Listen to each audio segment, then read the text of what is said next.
I think that our history is extraordinarily important, and that there are parts of our history that might be troublesome, but maybe that it's important to look at how do we tell those stories.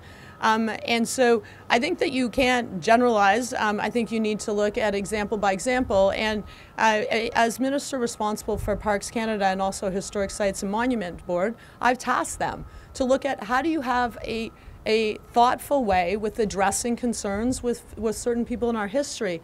But you can't erase history. I personally believe that it's important that we recognize our history, the good and bad, and that we tell stories, because it's by telling stories that we will recognize that we can do better. And I think it is important that the not so nice parts of our history we highlight.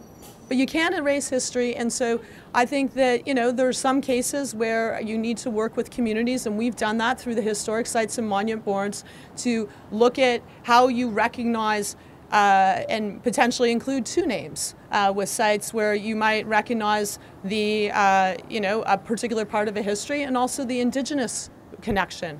I think you can come to smart things, but I think you also have to be thoughtful, and I don't think you can, you can retell history, but talking about the difficult challenges, the difficult parts of our history is also important.